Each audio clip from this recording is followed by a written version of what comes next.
एक राज्य पाने के लिए उसकी बुद्धि ने इस प्रकार से काम किया। कल आपसे अर्ज की जा रही थी, गीता जी के 30वें अध्याय में भगवान ने शब्द प्रयोग किया है यज्ञार्थ कर्म करने के लिए, यज्ञ कर्म करने के लिए, अर्थात निष्काम कर्म करने के लिए, सकाम नहीं। यज्ञ भी हो लेकिन सकाम भी ना हो, पुत्रेष्ट यज्ञ ना हो, धन द्रव्य पाने के लिए यज्ञ ना हो, अपनी मनोकामनाएं, सांसारिक मनोकामनाएं पूर्ण करने के लिए अपनी यज्ञ ना हो। इसलिए गीता जी का यज्ञ बड़ा अलग यज्ञ है। सामान्य हवन इत्यादि करना गीता जी का यज्ञ नहीं है, निष्काम कर्म गीता जी का यज्ञ। आज एक राजा के 100 पुत्र हैं, उसकी भी यही समस्या है, किसी एक को उत्तराधिकारी बनाना है। राजा बहुत समझदार है, अतएव क्या किया है, कहा बेटा कल सारे के सारे प्रीति भोज करेंगे, इकट्ठे बैठ के आप खाना खाओगे।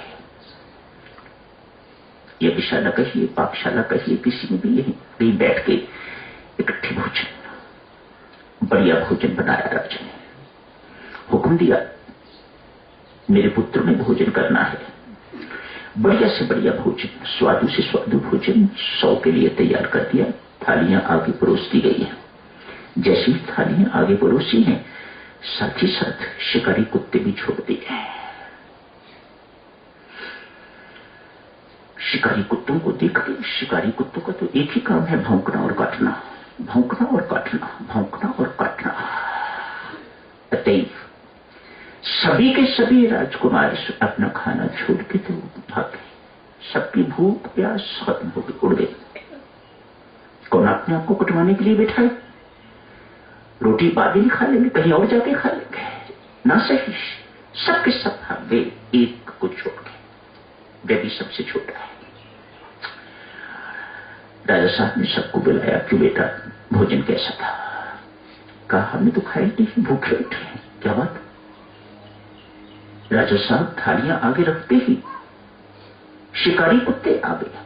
वे हमारी तरफ भागते भागते आ रहे थे, इतने कुत्ते थे उन्हें संभालना मुश्किल। मानो वे काटेंगे हमें, खाएंगे हमें, तो हमने खाना छोड़ के भागने का ही सोचा और हम सब भाग गए। पिताश्री मैंने खाना खाया है, सबसे छोटा बेटा। मूर्ख कहीं का, पागल है क्या? क्या तुम्हें डर नहीं था कि कुत्ते काट दिए? नहीं। फिर क्या किया तूने?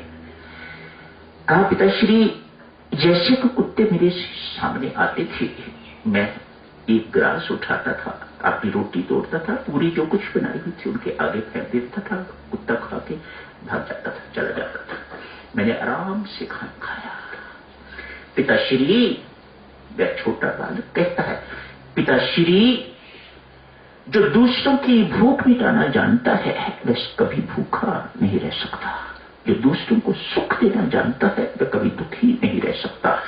जो दूसरों को देना जानता है, परमात्मा उसके पास कभी घाटा नहीं पड़ने देता।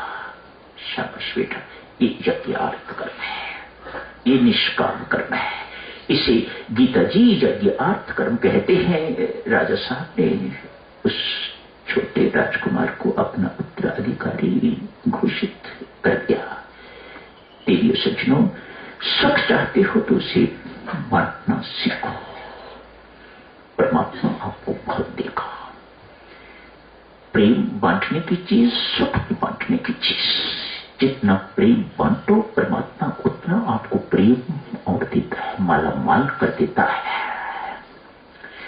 दुख बांट के तो आप सोचो कि आपको सुख कभी मिल जाएगा, तो ये भ्रांति है देवियों, ये कभी नहीं होता। परमात्मा का ऐसा विधान नहीं है।